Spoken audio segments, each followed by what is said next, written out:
Mark Duggan. He was killed by the police. He was assassinated. There were race issues, big time in this country. You had the National Front, Dr. Martin Boots, skinhead, big mothers. If those guys had caught me, I would have been 6 foot under. Violence against all people is wrong. But within our community, the black community, there's too much of it. Did the leaders of the BLM movement, did they genuinely think it was about black lives mattering? Black lives do matter. But the old Bill taking the knee, what kind of business is that? Oh, tell me. History will prove Tommy Robinson was correct. Was the killing of Chris Kaba justified? She wore a bulletproof vest. She clearly said she was Black Panther, what she believed in, and she was shot in the head. If Sasha had died, there would have been race riots across this country, Moreau. Irrespective of the fact that the culprits were probably black.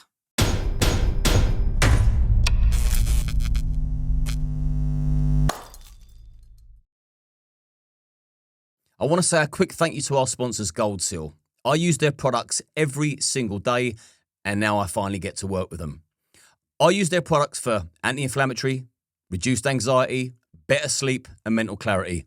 I'm going to put a link to their website in the description, along with a 10% discount code for you to take advantage of. Go and have a look at their website, see if there's anything in there for you. I hope you enjoy this week's episode, and good health. Wendell. Big up. Do you know something? Why has it taken so long for you to give me a call? Because you don't answer your phone. Listen, it is a privilege for me to be here. And when I did eventually get that call to be invited on such a great show, my heart was pounding, man. And I'm really excited about the possibilities today. And we're going to discuss some great things. You and me both, because for me, you play a really important role in the country's movement and progression, but we're going to come to that. We'll come to that, yeah. You have lived a very interesting life. I don't think people are quite ready for this. But before we get into the death, the murder, the terror, the celebrity, let's just touch base on your background, because you were born in Barbados. Yes, I was born in Barbados, beautiful sunny Barbados in 1965. And then the question becomes, why the hell am I in a cold country? But Barbados is a beautiful country.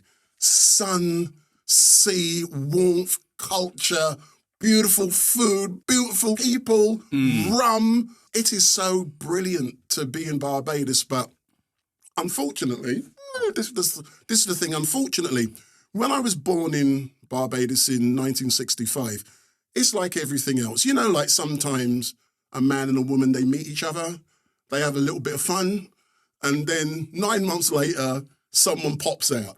That was what happened with me, unfortunately. Yeah, but fortunately, that's what happened with me. And my father then, he emigrated to England. And I was in Barbados with my mum, and I was there I had other brothers and sisters as well. But roughly around 1973, things were changing and things were getting really difficult in Barbados, especially for a single mum. So what then happened, during the interim period, my father, he got married and his wife could not have any children. So they sent for me from Barbados to come to live here in England. And I arrived on the 16th of November, 1973. I lived in Tottenham, and it was freezing cold, but I come to live with a family who I had never known before, and the culture had changed tremendously for me from being in a beautiful, hot country, sunny, to being in a cold, freezing cold England at 8 years old. The first place I lived was in Tottenham. Right. I lived Tilson Road, which is just around the corner from the Tottenham football ground. The Spurs. so I lived there, and I went to the same school as our great Foreign Secretary, David Lammy. So, you know, I grew up there. But when I arrived in Enfield in 1976, this was in the middle of race issues. Let's put it that way. In Enfield, when we arrived there, we were one of the first black families to live in Freezy Water where we had moved to. And there was a National Front in them days. There was a Ku Klux Klan. There was a British movement. And a lot of people who had emigrated were experiencing tremendous problems with lots of people in Enfield. So when I arrived in Enfield, it was difficult. That's what I wanted to ask, because I know people like to scream racism nowadays, but the real racism was back in It's back then. It was back then. End of the Windrush era. You've entered into the UK, Enfield especially, I can imagine. And I know that the NF were rife and the KKK. People probably think that that's a load of old nonsense. No, but it's real. Yeah. It was real. So was you on the receiving end of such hostility? I was on and my family were as well, but specifically with me. There is one fortunate bit. I was young. I arrived in Enfield at 10 years of age. Yeah. So, and I'm 11, 12, 13 in my teenage years. So when I arrived there, I was relatively young, and I grew up with 99% white people. Hence the reason people can call me a coconut. I've got no problem, but I grew up within a white community. And yes, when I did arrive, it was like, there's a black man, there's black families. And it's like people were not used to that. And at one stage, this was after we were there a few years, you had the National Front. You know, the guys with the big Dr. Martin boots, red laces. Cherry red. Oh my God, skinhead, big mothers. You get what I'm saying? And like, there's a woo, woo, woo, woo. Listen, that was what it was like. And to be living in an area like that, it was terrifying. And to walk around the streets, and I'm being quite honest, to walk around those streets in them days, and we're talking in the 70s now. Yeah. It was frightening. Your senses was always heightened because you did not know if you was going to be attacked or not. But one thing I'm going to make it clear, and that is, I grew up within a predominantly white community, and I love my white family and friends, and most of my family and friends are white. We've gone through lots of different issues, but things have changed. But then it was painful and it was really difficult. And at one stage, this was when I was 16 years of age, and when I look back now, it was so scary. When I left school, I worked at a place called Baltimore Sports Centre, and there was a pub down there called the Bulldog. Big mothers down there.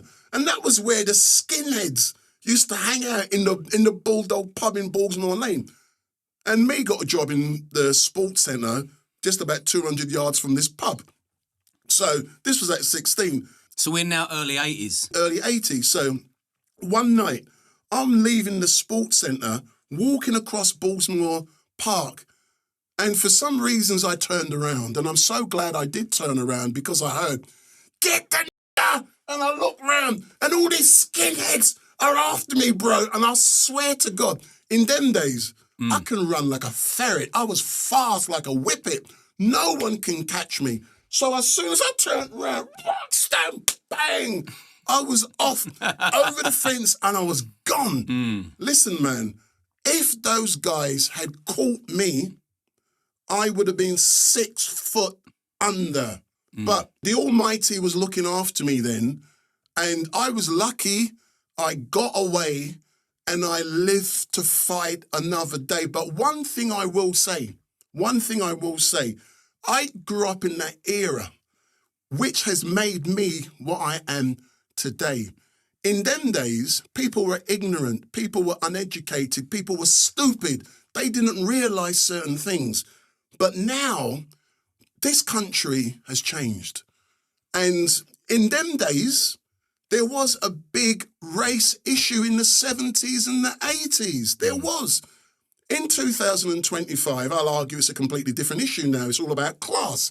It's not about race. But I'm so glad that sort of happened because it opened up my eyes to things and it made me strong. It didn't make me weak. Yeah. And I can battle my corner. I can fight, brother. I had no problem with doing that. Was there any times where you had to fight to save your life? I would argue no, because I was a good fast runner. Have I had to fight for my life? No. And I'm being quite honest, I haven't. And one of the reasons why I haven't, and I hope I never have to fight for my life, is because one of the great things that's come out of my life is that at basically 16, 17, 18 years old age, I joined London Underground. And we can go into that, but working for London Underground, and I took early retirement from London Underground after 40 years. And you know, they say black don't crack. So after 40 years, I retired.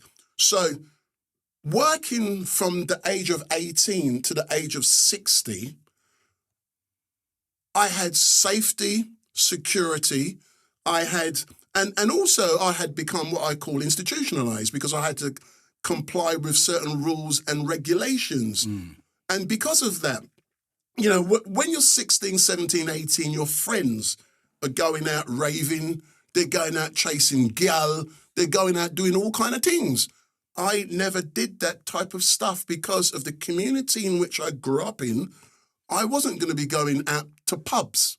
I wasn't a drinker, so I never frequented those types of institutions, so I never engaged, and I never had to deal with that type of issue. I never had to, thank God, I've never had to fight for I've had dodgy situations within the press, but in regards to fear of losing my life, there was only one occasion when I had to run for my life. If not, skinheads would have ended my life.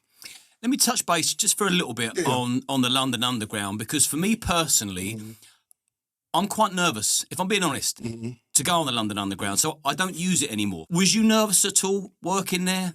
No, I wasn't. I love working for London Underground, and I won't have anything said bad about it, because I joined the company as a guard at Oakwood in 1983. I should have joined in 1981 when I left school, but I didn't. I come back 2 years later, and I joined.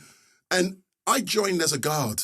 And on the guard, I was in the back of the train, opening and shutting the doors, going to Heathrow, Rayners Lane, Cockfosters, and all of those locations. Yeah. So for me, I was never scared of the Underground. And then I become a driver. And being a driver, now I'm earning big money, boss. You get what I'm saying? And this was at a very early age. And then you're having a family, you're getting a mortgage. So I was never really scared. And when you say scared traveling, I've seen so many changes on London Underground, because I joined in the 1983 and I left 40 years later. I've seen the King's Cross fire. I've seen 7-7. I've been through all new trains. I've been through the days when you joined the job, you would have to clean the white lines on platforms. Now you got cleaners. You know, in the days when you didn't have fire alarm systems, now you've got so much safety and security. You know, there was a crash many years ago at Moorgate, I think it was, but now you've got so many safety systems on the Underground. Do you hear about crashes on the Underground? No, you don't. As a driver, I had 3 people jump under my train to commit suicide. That, you know, I had that, but in regards to your question specifically, I think London Underground, and I'm being quite honest, is the safest way to travel around London. You've got great staff. And if you look how efficient they are, they've all got their iPads, they're approachable, they can communicate. London Underground is safe, man. It is safe. And I don't want anyone to say that they feel unsafe in traveling on the Underground, because women, I understand some women feel unsafe, but now we've got CCTV everywhere. London Underground has evolved, it has developed. I can say things about the mayor later on. You get what I'm saying? Sir Sadiq. I couldn't say that when I was employed. I can say it now. But it's brilliant. Please do never be scared to travel on London Underground. As soon as you enter the system, you got staff there. Not all locations, let's agree on that. Central London, you got staff there, and you get on those trains, you get announcements. It's telling you we stopped in a tunnel, how long you're going to be stopped for. It's brilliant, man. What concerns me is it's not an unnatural fear. It's because I hear what things. goes on through the grapevine that doesn't get reported in the press. And I just think it's a perfect place for a terror attack. So I'm always mindful of that. And I shouldn't live in fear, but I just think if there's an alternative way to travel, I will. But maybe now you give me the reassurance it's the safest way to travel, I'll give it a go. It's as safe as going on an airplane. And I'm being quite honest. I would not have been there for 40 years if the place was as bad as what they see. You know, at one stage I worked on a Northern Line. And the Northern Line is called it the misery line because it was always breaking down and all kind of stuff. The misery line. But now, look at the Northern Line. Beautiful trains, beautiful stations. It is amazing. But you did mention about the terrorist attack. Let's talk about the terrorist attack. Yeah, when that happened, 7/7. Yeah, when that happened, it was frightening. And I'm being quite honest. It was frightening. I was on duty on that day when it happened, yeah, and to this day, it scares me the thought that at those locations, Edgware Road, King's Cross, Russell Square, and down at Tavistock Square, some dickheads exploded bombs with the intention of disrupting London and killing so many people. What did you witness? I didn't witness the actual attack in itself, but then I was a photographer. So I had the opportunity, unofficially this was, I took photographs of things, flowers, the cards, the messages. I saw how Londoners galvanised and come together. I saw how the police worked to get, and also London Underground Management and everyone else worked together to reassure the public, to get the public back on the system. And it was the first time I saw reassuring police with police officers walking around the system with guns. I had never seen that before. It was frightening. And everyone with a backpack, you're shooting, you're scared. Hold on, what's in that backpack? And that was the issue. But eventually you forgot about that. And security alerts will then become rife. So if anyone left a bag or you saw a bag, you automatically assumed, hold on, that could be an incendiary device. So your senses were heightened. And we on the underground, I'm really proud of this. We do safety and security checks to make sure things like, if someone has left a bag, we'll deal with it. But we cannot have these Muslim terrorists, disrupting London. We cannot have any terrorists disrupting London. And we done an excellent job in recovering and moving forward. And I'm proud to be part of that. But to photograph it, oh my God. And so how did you get into the whole photography and becoming paparazzi? Mainly since I left school, I had that love for photography. And then eventually I think it was in about 1984, 1985, I bought my first camera, a Minolta 7000i, I'll never forget. And I started taking photographs. From that, I got the love for being able to create an image in photography. But in them days, nowadays you got SD cards and you can click off. I've got various cameras. One of the cameras I've got is a Canon R3. I can hit off 30 shots in 1 second. Bang! But in the days when I started out as a photographer, we had the film, you had to put it in the camera, and you only had like 24 or 36 shots. And then I will have to go into a dark room and develop and print my own photography. That got me into it, and that got me to love photographs. And there's nothing better than going out there to take a photograph and to see the final product. But in 2025, I got mirrorless cameras, click, click, and automatically see the picture at the back on the LCD screen.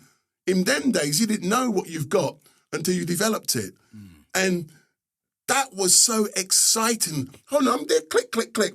I don't know what I've got till I got in my dark room, develop and print, and see it develop in front of me. But that got me into it. And then eventually I ended going to Southgate College to learn photography and to learn how to develop and print a photograph because and how a camera works. Because people nowadays in 2025, they don't know how a camera works. All they know is press that button. They don't know about lighting, about aperture, about speeds and all these kind of technical things where you learn how to manipulate a camera. But I learned that, and once I started getting good photographs, I then wanted to become a paparazzi. And in them days, it's the days of Princess Diana now, man. And it was great to chase and to go at locations where the royalty were or Princess Diana was to photograph her, because in them days, yeah, you can look in the newspapers and it told you where royalty was going to be. Right. And so you can plan out your day. Oh, I'm going to go to this location, that location, because the Queen is going to be there, Princess Diana is going to be there. And that's how I got into the love of doing photographs. So were you one of the lucky ones that can say that you managed to take a photograph of Princess Diana? Yeah. And I will say, Princess Diana used to use doubles.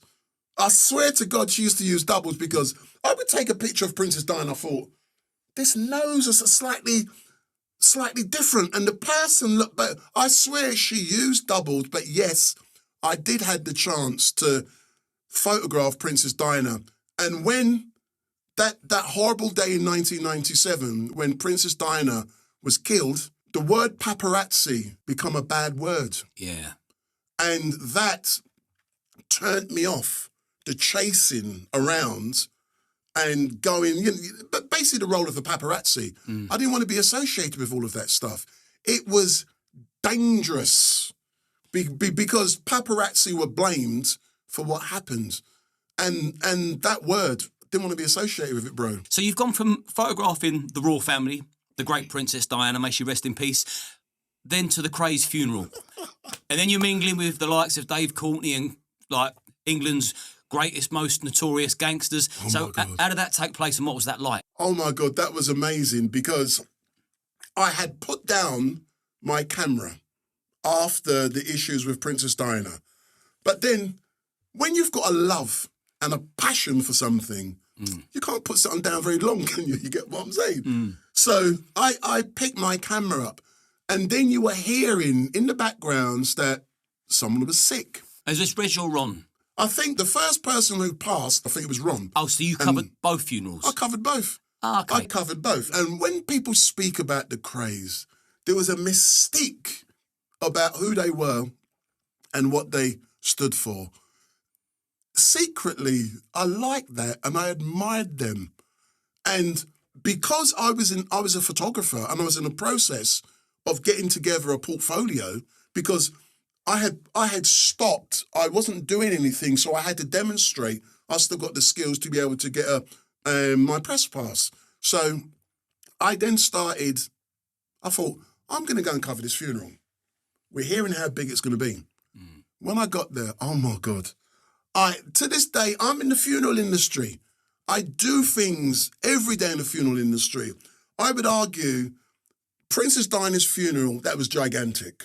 The Queen and members of that was, but for a normal person, I had never seen anything like it in my life, because when you went outside that church at Bethnal Green, the whole road was rammed with people. I had never seen so many limousines. And it must have been about 30, 40 limousines. And then you see Dave Courtney. I didn't know who he was then, but when you see this dude and that jacket he was wearing and how majestic he looked and the team who was around him, and to be there to capture history, to capture that on photographs, it was amazing. But one of the most amazing parts of being there to photograph the funeral, was the journey down to 𝐼𝐻 Cemetery. And if you recall, I sent you a video last week from 𝐼𝐻 Cemetery. And then the whole cemetery was blocked off. The only way we can get into that cemetery to photograph what was going on at the grave was to jump over them big fence. So all the photographers, and in them days we were agile, we was a lot younger, man, didn't have bad knees, you get what I'm saying? So we jumped over, mate. The police could not stop us. And we got there. So when the remaining Krays, they were there with the security people and with people from the prison service, all handcuffed and whatnot.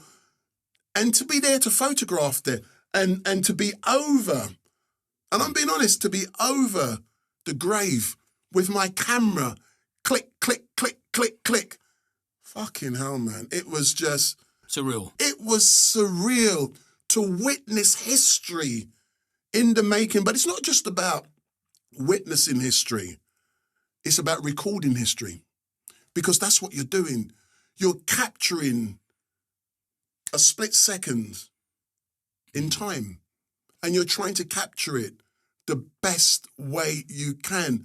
And that, for me, is so important. But when you are capturing history with a photographic camera, just like nowadays, as a live streamer, you see me, I'm there commenting on a live stream. Yeah, so you're giving your opinion.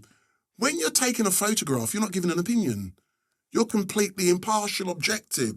You can say you are giving an opinion by how you take the photograph, how you compose the images, who's in it, and all kind of things. But in general, you're not commenting. But you are commenting by capturing a beautiful picture that is just a split second in time that records something which, like you say, was so surreal. And to be there at the Krays funeral, oh my God. Well, here's a question, and I'd imagine that some of the audience watching and listening will be asking themselves, because some people love the Krays, some people hate the Krays, and you said that you admired them. So the question is, what did you admire about the Krays? No, that's a great question. And what I admired was the reputation they were able to build. And that reputation was around looking after the ladies, looking after the women, and taking care of people in the community, because I don't see that enough now. If you was a bad man, come and mess with us, we'll deal with you. I like that. But you look after your family, you look after your community, you take care of your ladies. You know, you've said it yourself. You're certain people you must always take care of. And the Krays did that. And you know, and this was back in the 50s and 60s. A lot of the stuff I've seen, was it true? Who knows? What happened at certain pubs, was it true? Who knows? But I just loved that mystique around them. And the aura. Yeah. And for me, it was amazing to witness it. And even now, every now and then, like I've said to you, I go and pay homage at the Kray grave. And I do. I'll go and visit there, say a few words, and it's a family grave. I'm not saying exactly where. That's something completely private. But to actually go and pay homage to characters like that, I think it's amazing. Should they have been in prison for as long as they were? No. But that's the state messing with you. You know, that we can get into that. They should have been released years ago. But because of that mystique around them, in my opinion, that's why they were never released and they all died in prison. And that was so sad. Yeah, that's a very good, honest answer. And I'll be very interested to read the comments in this section of the interview. You had an awakening one day to social justice. What was that? Mark Duggan. Mark Duggan He was killed by the police. I'll rephrase that. He was assassinated. I'm going to say Mark Duggan was assassinated by the police. And who was Mark Duggan? Mark Duggan was I don't know Mark Duggan personally. I'm declaring that. I don't know Mark Duggan's family. I can only go by what I've read, research, and I know people who were involved. Yeah. But Mark Duggan was a gentleman who lived in Tottenham. I believe he was around the Broadwater Farm Estate. He had family in that area. And the Broadwater Farm estate was synonymous with troubles back in 1985 when PC Blakelock sadly lost his life. So it was synonymous. And Mark was well known. Yeah, he had built a reputation for himself. And what happened, August the 4th, 2010, I think it was, where the police thought that Mark was in possession or in control of a weapon, a gun. I think that's not in dispute. But what is in dispute was when Mark was stopped, what was the sequence of events that led to him being assassinated by the police. It was argued that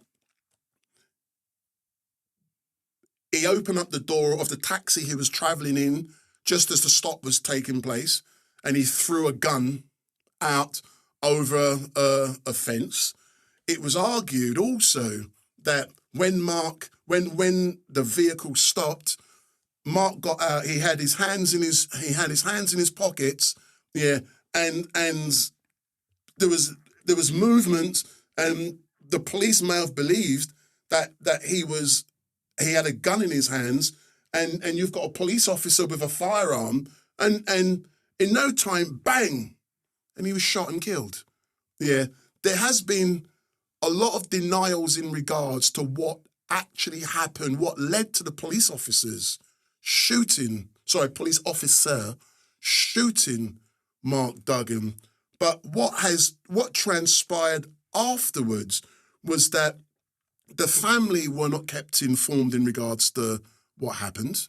Yeah, the community was angry. And I see similarities with what happened in Tottenham, with what happened in Southport. And the community was angry. What then happened was community leaders and the community and family went to Tottenham police station for answers. They didn't get answers that they were looking for. They were like, go away, like you're nothing. Yeah. And the police are here to protect and serve. And I'm going to declare, I've got nothing against the police, bro. And I'm going to argue later on that we got some great police officers.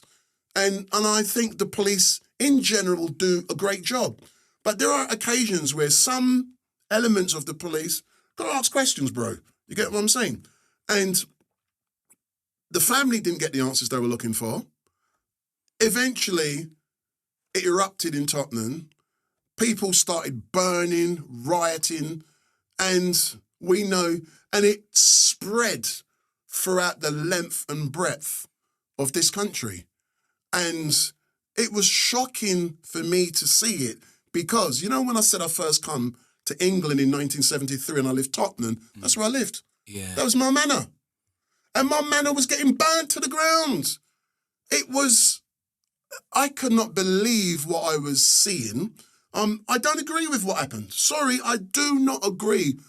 I can understand people were angry, but, you know, when I get angry, you know, we can talk. We're not going to get physically violent. I can pick up my camera. I can make things. I can educate people. I'm not going to be doing criminality. And that was wanton criminality. And it was shame to see it unfold in front of my very eyes. And when I saw it, yet again, I'm a cameraman. I'm there to film this stuff. But in them days, yet again, I've got photographs. So I had the opportunity, not on the day it happened, the day after it happened. The aftermath. Yeah, the aftermath. But I knew the area. Lansdowne Road, you had the carpet shop at the corner, which burnt just down by Tottenham football ground. I know these places. I used to frequent these places to see it. Oh, my word. Which community was burning down the buildings? Oh, no, that's a genuine question, yeah. Some people would never have heard of Mark Duggan, you see. In general, it was mainly, to my understanding, people from my own community, but it was people from all communities, but mainly it was, and when I say my community, I'm saying the black community, yeah, and it was sad to see it because this is the heart of London. Tottenham has a history because of what happened previously in 1984, 85. It was 1985 when it happened. with the Tottenham riots after PC Blakelock was killed. And it should never have happened. But the police, and I say it to the day I end up in my own grave, when people have lost loved ones, you have a duty to protect and serve, and you must communicate with the family. I think now you've got liaison officers, you've got all kind of different people. Yeah, but they were not communicating with people. And exactly the same With had Southport. Southport, but we'll deal with that separate. And it was a tinderbox waiting to explode. But one thing that really shocked me, and it didn't, when I saw that place burning, when I saw people going in to shops, nicking TVs, and it's like, what's going on, bro? But I saw the police standing by with their cameras, not doing nothing. But I understand what they were doing. They were gathering evidence. They had all the technologies, facial recognition and all that. They don't need to arrest you there. They went afterwards and they rounded all the people up and they got banged up. So while we're on the subject of the police, what's your personal opinion of them? There will be occasions during this podcast, you're going to hear me cuss the police. I've got no problem in cussing the police. I will cuss Wayne Couzens in what Wayne Couzens done in regards to Sarah Everard. I will cuss him. You get what I'm saying? Chris Kaba, yeah. I went to the trial at the Old Bailey and I listened to the evidence and I heard what happened. Yeah, there's certain things I cannot say because there's all kind of rules which prevent you from disclosing what didn't go before the jury. Right. And, there's certain things I would say, but in general, I believe we have, and I'm being honest, people are going to cuss me for this. In general, we have a good police service in this country. I work in partnership with the police on occasions when I'm doing protests. And I have a very great relationship with the Metropolitan Police. Specifically, for example, if you do a protest, you see officers who wear the tabards, the blue tabards. They're called the liaison officers. And the liaison officers, I get on with all of them because over a period of time, you build up a relationship. And I get on with them. If you look at my records, in the last 40 years, I have never been stopped. I don't drive anyway. I've never been stopped or arrested by the police. And, and I'm being honest. Yeah.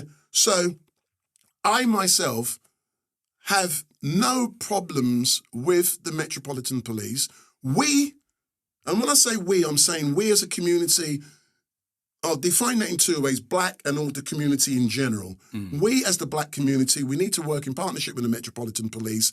I want to see more black men and women joining the Metropolitan Police Force in their ranks.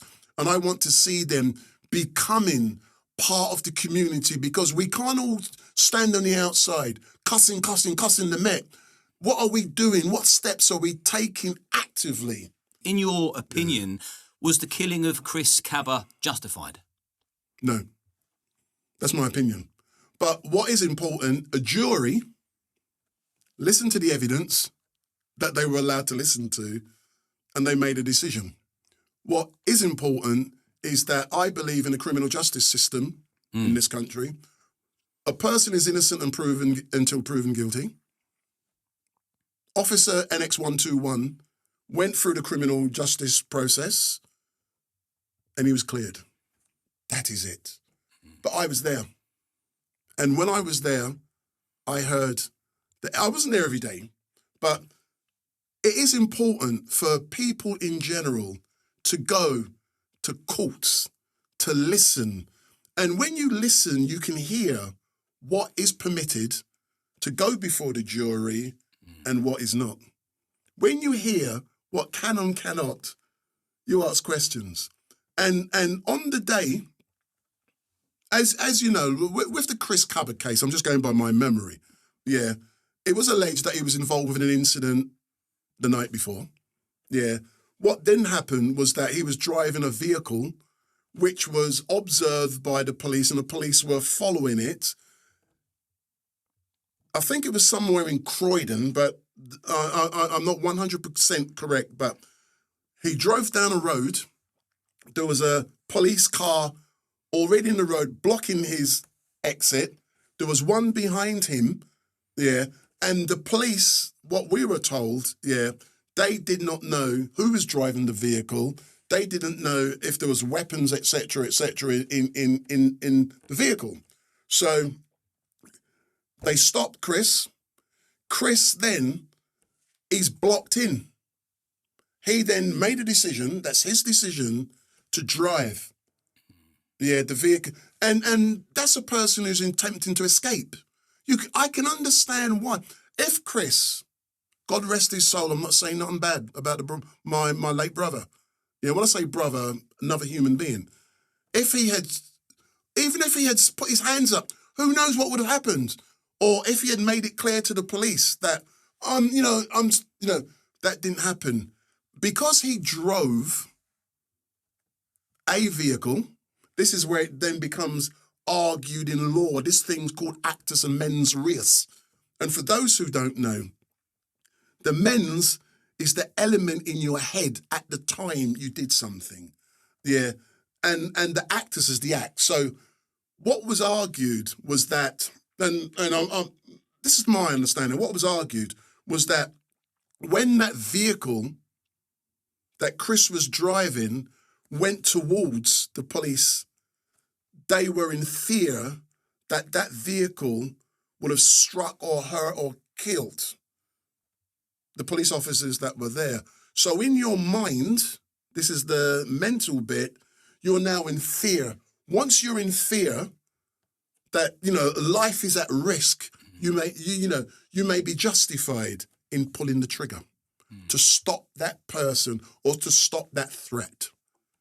That is my recollection of exactly what occurred. So the officer believed that vehicle, and let's be honest, yeah, a big vehicle being driven at the police is an issue. Is it justified to shoot someone or to shoot the tires out? It's not for me to say.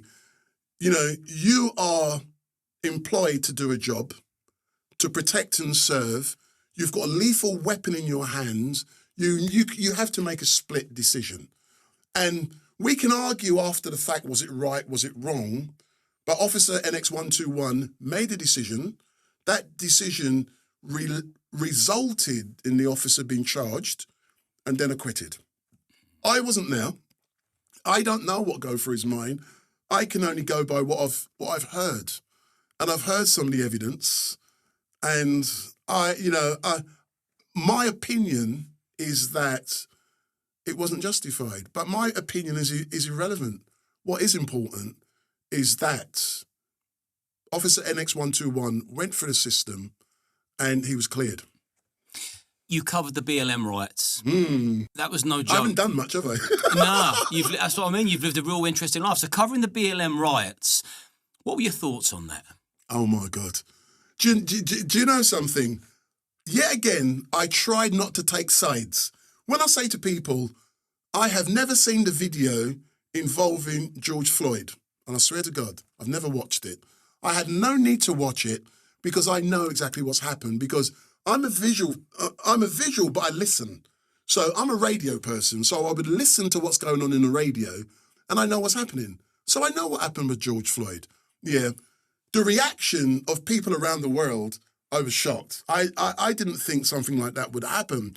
But soon after he was killed, we had protests here in London. And there were two main groups. There was ABL UK and Black Lives Matter London. And they were protesting on the streets. And it normally happens this way. Soon after a tragedy occurs, the hate, the anger is so high, it attracts thousands and thousands of people. So immediately after George Floyd, and there were rallies around the world, but here in England, to be out on the streets to filming this stuff is like, fucking hell, man. And it led to me getting to know people getting to know people, the leaders of BLM in this country. It got you to know the police, because one thing I do when I arrive at events, say an event starts at 11 o'clock. I don't arrive at 11 o'clock, as you know. I get there 8, 9 o'clock. I want to carry out my reconnaissance. I want to see what's going on. I want to understand who is who. So I got to know who was who within the community, and those who were leading the BLM protests in London. And did the leaders of the BLM movement, did they genuinely think it was about Black Lives Mattering? Because some people think that the black community were being exploited with that movement. What are your thoughts on that? It's not for me to try and change the perception of one or two people or people. They will believe what they will believe. I'm not going to do nothing to change that. You understand what I'm saying? But when you're getting black people, and I'm going to focus specifically, being killed like that, sometimes you have to shout out, Black lives do matter, and it's that message that's getting out there. Because if you don't, sometimes people take it for granted. I appreciate, let's agree, all lives matter. But there are occasions where you need to shout loud to make sure that people do understand that, don't fuck, Black lives do matter. This is the first time I swore, and I apologise for doing so. Yeah, but Black lives do matter, and it's important. But when it got to taking the knee and the old bill, what kind of business is that? To this day, I can't understand that. Yeah, you are on duty. You're making a political symbol, going down on your hands and knees. Nah, man, I don't agree with that. If you want to do it in your private, whatever. But whilst on duty, no, you don't do that kind. You don't behave in the. They should have been disciplined for falling below the professional standards of police officers. You understand what I'm saying? But I hope I have answered your question as fully as is possible. Yeah, Black lives do matter. When we have to shout out to make sure people understand. And sometimes people see me when I'm doing stuff with Urban Scoop, which we'll go on to. People, he's BLM. He's BLM. Because people recognise where they've seen you before. They don't know what you're doing and why, and they jump to conclusions. If they want to jump me, I'd go and stop them. Did you meet Sasha Johnson? I met Sasha Johnson, Queen Sasha Johnson, on many occasions. And did you build a relationship with her? Yeah, I had a professional relationship with Sasha, even to this day. Can we go into that? Yeah, we can. And I said to Sasha within the last 24 hours that I'm going to be doing a podcast, and I said I'm going to mention her name. She said, thank you. How is she? And for people that don't know, explain who she is, what her role was, and what happened to her. Yeah. Sasha Johnson was a very beautiful, intelligent black lady who this was my terminology I'm going to use now. I say Sasha Johnson was a BLM leader in this country, but she wasn't. That's what I used to call her. Yeah. And she was how can I describe it? She was a person who used to fight for the rights of black people. And she was a warrior. She was a warrior queen. And she was edgy. And one thing I loved about Sasha, she ain't one of these people you see on the streets chat shite. She was educated. She went to Oxford, I think it was Oxford University. And she was, from the time Sasha told me that she was young, she was shining intellectually. I have never met anyone like her who's able to pick up a book and she can just, like Tommy can do these kind of things as well, and just regurgitate and make their own connections and argue. And Sasha was like that. But Sasha, about 6 weeks before Sasha was shot, and we'll go into that, yeah, I was at an event with Sasha, and she clearly said she was Black Panther, what she believed in. And at the time, Sasha was wearing a bulletproof vest. This was at a place, a park, I don't remember the name, but it was in Oval. And it's a funny thing, I come from Oval just now. And she wore a bulletproof vest. And she had a lot of people, and she was training and educating the people. And I was filming this. And I said, Sasha, why are you wearing a bulletproof vest? And she said that threats had been made against her life. And being in that environment, I can see and understand that people were shit scared of Sasha, what she was saying. And she was very clever, very articulate. But she was fighting for what she believes in, just like Tommy fights for what he believes in. I see there's parallels between Tommy and Sasha. And I believe that one day Tommy and Sasha will come together on a stage, and I do believe that. But she was passionate, and she was so loving. And a few weeks before she was shot, I was due to meet her outside of the Houses of Parliament to engage with her and film her. And there was a report that had been published called the Ethnic Minorities Disparity Report that was released by the House. And Sasha had issues about the content. So I met her outside of the house, but she was about an hour late. I don't like, if I come, I'm always on time. I mean, I'm doing a black man time, And Sasha was late, an hour. But I knew she was coming, and she told me she was coming, and I waited for her, and she arrived. And that was the last time I engaged with her. And I engaged with her for 1 hour on video outside of the Houses of Commons. When I look back on that video now, oh my God, the things that Sasha said, it's so bloody true. But what happened? Sasha attended a party a couple of weeks later at, I think it's 35 Concert Road in Peckham, where there was a party, a housewarming party or something that was going on, and she was shot in the head and seriously injured. And as a direct result of that, she, by the grace of God, Sasha survived. But her life was at risk. And this was like, I think it's 4 years ago now. And she went into hospital and she survived. She survived. If Sasha had died, there would have been race riots across this country, Moreau. I can tell you. There would have been an uprising because certain things can't happen. Yeah. And it happened. And what made it worse with this, what happened with Sasha, I'm led to believe, and I hear certain things, and I know this ain't hearsay, this is fact. Sasha should never have been there. She should never have been there in the first place. Yeah.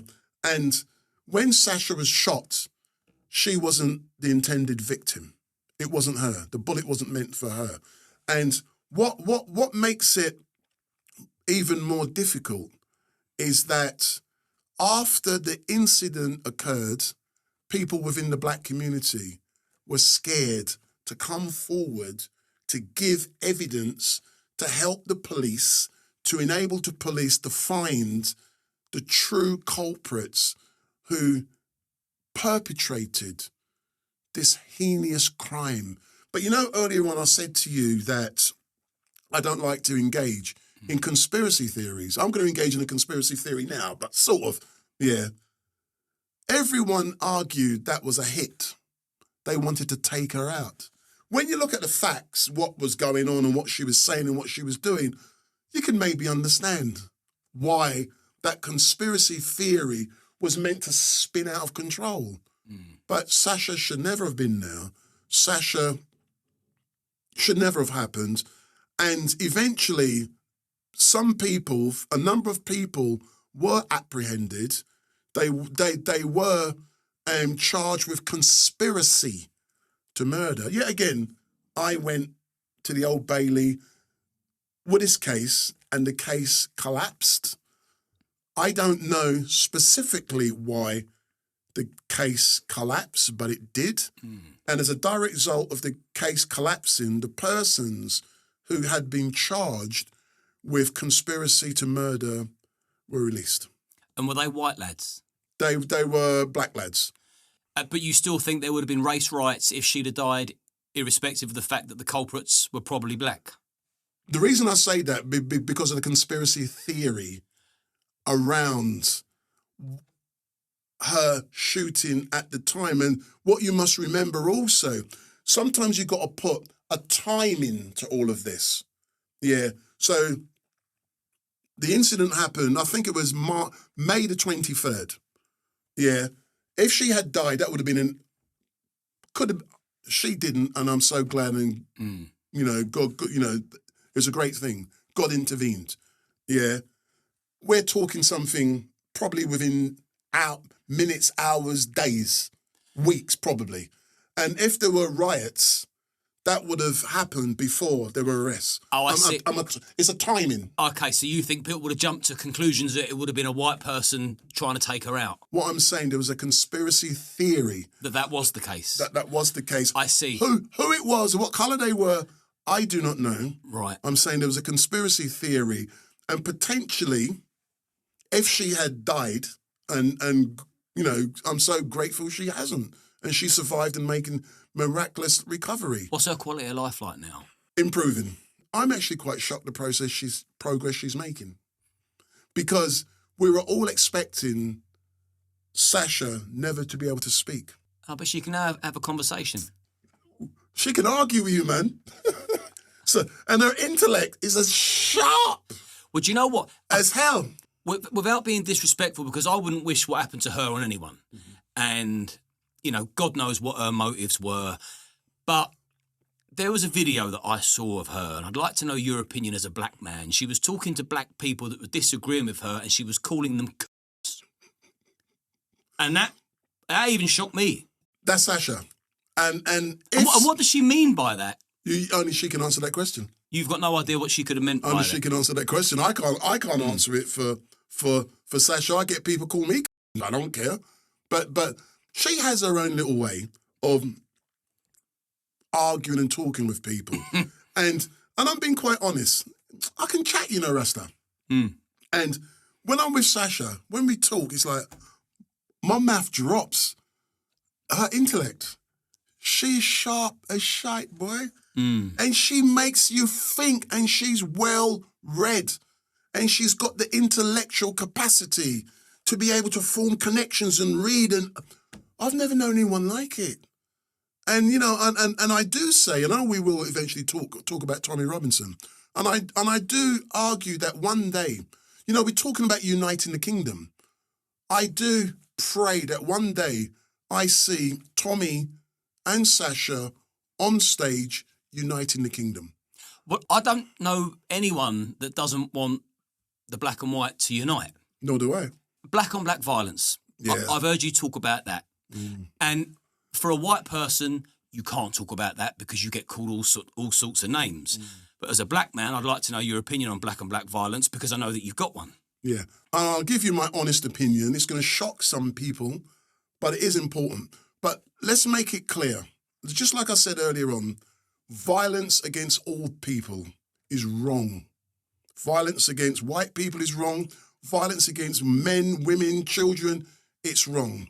But within our community, the black community, there's too much of it. And there are reasons. We want to see it stopping. We want to see it. We need to work together to love each other, work in partnership. But in my opinion, let's go back to when I come to this country in 1973. Lived with my parents, stepmother and my dad.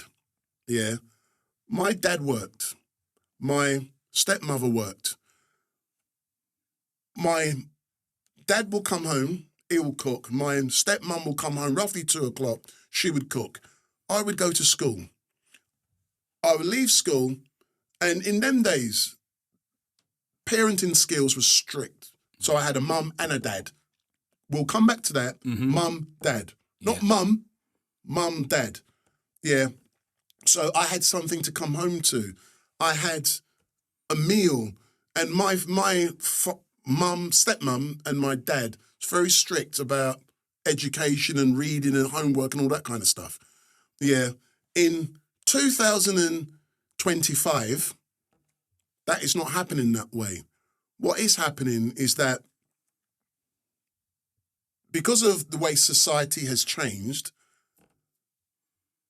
parents, there's lots of broken families, but there's lots of good families as well. Let's agree on that. But there are a lot, in my community, there's a lot of single mums. Our queens a lot of our queens are on their own bringing up the children. It should not be happening. There needs to be, I want to see my brothers standing up and fighting for their children. I want to see them looking after our queens, our mums. I want to see the elders within the community, like the brothers, the cousins, the uncles, helping out. But it's not happening the way it should be. So when people leave school, they're going to the chicken shop because there's nothing to come home to. They're hanging around. And you can put it down to certain age groups. They're getting in gangs. Yeah. I'm not saying it's all estates, but on an estates, yeah, there is a lot of violence. There's a lot of postcodes. And people now, they're using weapons like it's going out of fashion. That has to stop. And because it's so rife within our communities now, my black community, the amount of people who are carrying knives, it's just unbelievable. And in my opinion, because of social media, a man ain't scared to juke next man. And we're killing each other. We need our brothers step up to the plate, support our ladies, support our queens, help. You know, they talk about it takes a village to raise your child. We need to start seeing that. But also, I've had a word with Richard Ingham about this. We want to see the churches, the black churches, doing a lot more within the black community in bringing families together. We want to see, we need to work together to achieve a common goal, a common dream. But it's not happening. But too many of us are killing each other. But it has to stop. And what we plan to do with Urban Scooping is something we can chat about, is that we hope to make a documentary film in regards to the black and black violence and the black and black killings. Yeah. But it's not just about telling a story. The outcome of that, strategies will flow to improve and to bring people together. That is what we plan to do. But listen, man, it is scary what's going on out there. But I just want my black brothers and sisters, mainly my black brothers, stop this crap. Yeah, well, I see you and me on exactly the same page. The more people we can bring together with the same mindset and the same set of morals, the more peaceful the country will become. Hence the reason uniting the kingdom. Oh, tell me. Hence the reason why the principle of uniting the kingdom is going to work. You said, what's wrong about black and white uniting? I remember when Danny Roscoe, when he first said this to me about 3-4 years ago down at Speaker's Corner.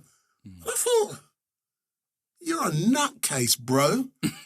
but and I did, and I told him that. You get what I'm saying? But when you sat down and listened objectively to what's been said, and if you look at what's now happening, I'm saying, why the hell can't black and white unite? Because, like I've said already, back in the 70s, 60s and 50s, there were race issues.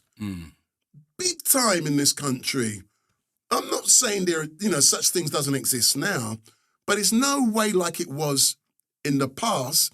In 2025, the issue is class. And that is where black and white can unite, standing shoulder to shoulder. Because if you look at protests which take place all around London now, you're not just seeing white people, you're seeing everyone. So they're already standing shoulder to shoulder and uniting. You know, and one thing I'm seeing now that is so important for me is that when you look at the people coming through the ranks in their 20s, 25s, yeah, they're youngsters and they're fighting a class war together. And you know, I used to be a parent governor and whatnot. And when I go in schools and when I see black children, white children, all, you know, they're all there loving each other. And it's like what's happened? Something has changed. But, you know, now I am proud as an Englishman to be in this country. And I've been through that. You know, I was the back end of the win-loss generation. We have a beautiful country. People like me can do a lot to enrich this country with my money, I'm poor anyway, with my knowledge. I pay my taxes. You know, I don't go out there giving the police grief. I do what I can to make this a better society for the people who live here. I don't care you're black, white, pink, blue, green, gay, lesbian. I'll do my thing to help. See, this is what I was saying earlier on. This is why I think you play a very important role in the patriot movement because you're vocal and you're loud and you don't shy away from any kind of subject. Everything is on the table for discussion. And if we can discuss things, you get a better understanding. And the closer we get to actually uniting. Yeah, I agree with you. And we're going to talk more about Tommy and my role and Urban Scoop and everything. But I'm only in a position to do what I'm doing now because I took early retirement from London Underground. Whilst being employed by London Underground for 40 years, I was covered by policies which prevented me from saying and doing certain things. If I said and did certain things, complaints could be made. It will then be argued that under the code of conduct, I'm bringing the company into disrepute. I will go through the disciplinary process and then I will be kicked out. That's what's changed. That's why I can open my mouth. I am not now covered by those rules and those regulations. So I can now tell you what I think and feel. And it's as if early retirement lifted a heavy weight from my shoulder because I did say I was institutionalized in a good way because we had alcohol and drugs policies, we had all rules and regulations, health and safety at work. So I had to comply with rules. Even when I say to you that I don't go by black man time, I go by the Greenwich Mean Time or the clock. Working on the underground, working on the railway, you have to. And that's now ingrained within me. But uniting the kingdom and, can I be quite honest, I feel privileged that people are looking on me as being able to do something great moving forward with this movement. And I agree, I've got lots to offer. What is really important for me, in 2025, if it wasn't for them skinheads back in Baltimore Lane who tried to kill me, if it wasn't for all of those things I've gone through, I haven't turned mad. Alcohol hasn't messed up my brain. I don't drink alcohol, drugs or anything. And I've got compos mentis. I've now retired and I love what I do. So I'm doing something that I love and there's no fear in what I am doing. And for me, that is so rewarding and it's so great. And there's nothing greater than being able to, as a 60-year-old, you're coming to the end of your, in a good way, yeah. I've probably got another 30, 40 years left, hopefully, you get what I'm saying? But you want to do something that's good. You know, I don't have to go through this situation of mortgage, done all that, cars, done all that, loans, done all of that business. I now do what I want to do that is great for the legacy of my children and my grandchildren. One thing I haven't mentioned, certain things I don't go into, but I'm proud to say I have 2 children and 5 grandchildren. And my grandchildren are from, I've got to think now, 18 right down to 8 years old. So I'm now doing what I'm doing for them to pass that legacy on. And my grandchildren and my children live in this country. I'm part of this country. I want them to be proud of this country, to be proud of the values of this country. And if I can do something, bro, to help and facilitate that, I think that is so important. And I can do that by, I think I'm doing it with my camera. And slowly, I'm doing it with my mouth. Yeah. But I didn't used to do it with my mouth, and I've explained why I didn't do it with my mouth, because there was a danger of becoming unemployed if I did. But I don't have that issue no more. So I can open up my mouth. But for me, to be associated with Tommy Robinson, people can't believe it. Wendell Street Mike. How? You spoke about 𝐬𝐮𝐬𝐫𝐤 and Tommy Robinson several times, but I've not gone into it because I wanted to find out more about you and the work that you've done. Yeah. But what is it you do with 𝐬𝐻𝐿𝐵𝐿 and what is your relationship with Tommy Robinson? Behind the scenes, there's a great social media team. The skill set is up here on a different planet. I've never met such an amazing team in my life. But what happened, you know, the Telford, all the stuff that was going on down in Telford with the grooming gangs, etc., etc. I decided, I think it was 3 years ago, I wanted to go Telford and meet Tommy. And I had heard a lot about Tommy, and I thought he was a racist. I thought he was a right-wing racist, and I wanted to tackle him myself. But I decided to do my own research, and the defining point for me was the Oxford Union Address. A lot of people have said that, and it explained a lot in regards to his thinking and why he is how he is. So I decided to go to Telford. Prior to that, I had a conversation with Danny Roscoe, and I said, Danny, listen, man, I want to meet Tommy, man. We can have a conversation. So I went down there, and like I said, I got there early, carried out my reconnaissance, and because I was so early, I bumped into Tommy. And I interviewed Tommy for half an hour in Telford. And that interview went really well. Yeah. I haven't looked back since. What then happened for the next event, yeah, the social media team were going to be at the next Telford, but they were using the same equipment as what I use. When I live stream, as you know, I use some heavy duty live streaming equipment. It's broadcast standard. It's what the BBC, Skies, all the big boys use. Street Mike uses this stuff. And what happens for the I think it was the number 2 event they did in Telford. They were using the same equipment as me, but it wasn't working properly.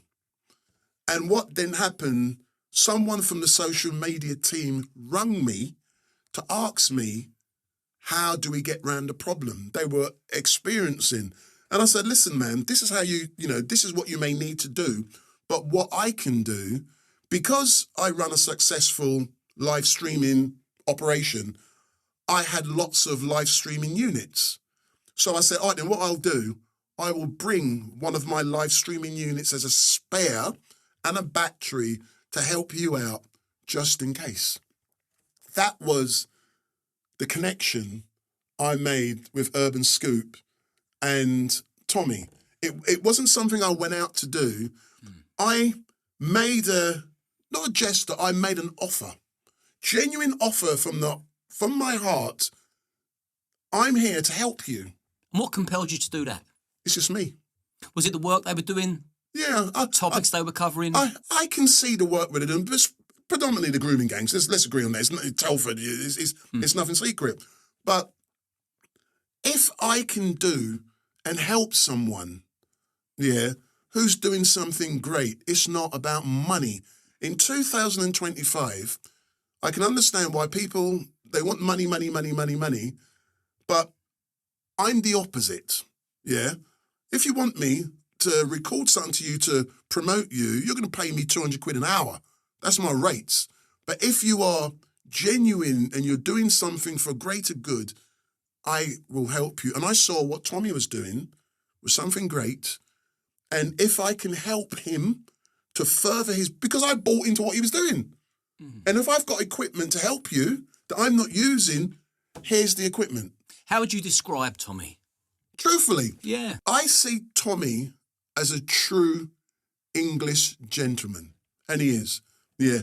And I had the opportunity, yeah, to go with Danny Roscoe to meet Tommy in Woodhill Prison. We spent 2 hours. And you had the opportunity to sit down, close call, and chat and see what he's really like. Not the person who's out there in front of a crowd, someone who may be vulnerable, locked up. And his mind is so sharp, so focused. When I say focused, he's got a lot of things, the ideas he's shooting out. And I think, and the ideas that come out of his mouth is for the betterment of this country, and it's for the betterment and helping the people of this country. And I think that is so noble. And one thing that Tommy does have the skill to do, and it is a skill set I see with him all the time, is bringing people together. I can see why people fear him. I do see him as he's a warrior and he's fighting and he believes in what he's doing. And when I saw him come out of Woodhill Prison as a ginger jihadi with his beard, listen, the guy had been locked up for how long? 7 months? And he was fighting, ready to go. He told his story. How many people do you know would be like that? The people around, not just Tommy, the people around the world who are buying in, who are listening to the message he has. I think that is, and I'm being honest, I think that is really great.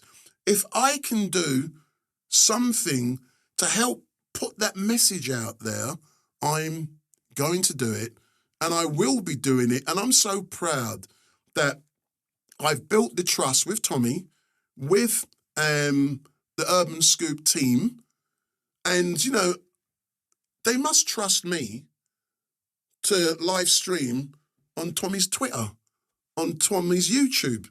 If they didn't trust me, I wouldn't be doing it. And that is the relationship we have built.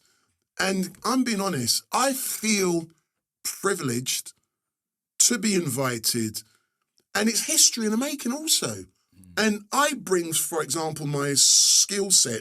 When it comes to live streaming, I'm being quite honest. I set standards, boy. No rubbish.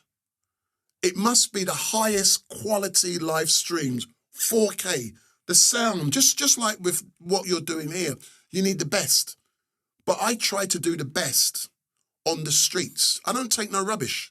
We at Urban Scoop have the capacity and the capabilities now to take this technology to the next level, to get the best. So the people who are watching, and we want to be hitting 1 million, man, 1 million live viewers. And some. It's going to be huge. Final question. Yeah. Since you've been behind the camera, looking at life through a lens, what's your strongest memory? It could be your saddest memory, it could be your scariest memory, but what's the most powerful memory you've got since you've been looking at life through a lens? Do you know something? I have so many great, powerful memories of looking through the lens, yeah.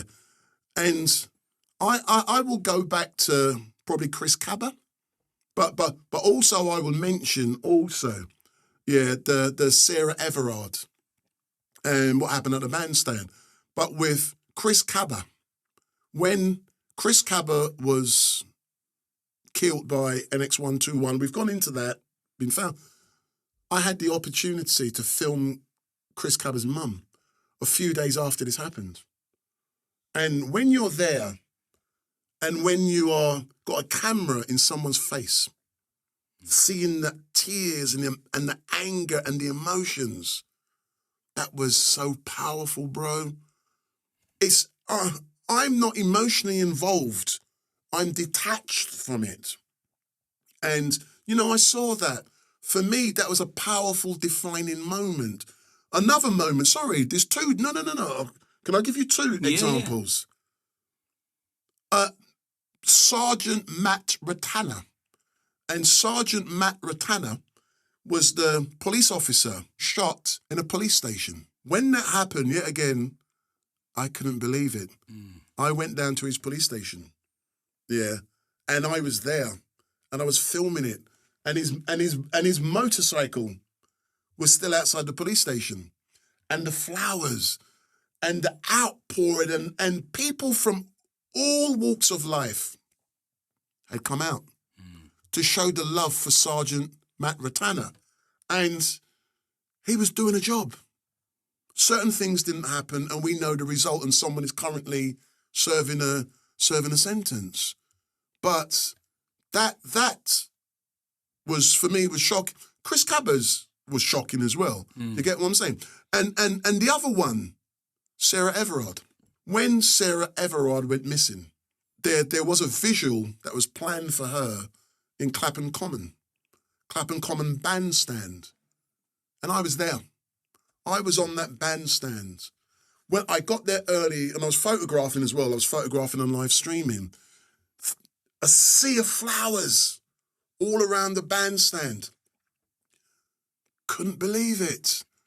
And then it escalated, where it got dark, the nights were falling, and then police officers then come into the bandstand and started giving women grief.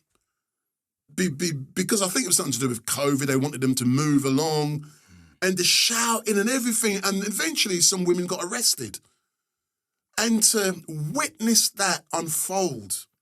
Powerful. It's powerful, bro. It's powerful.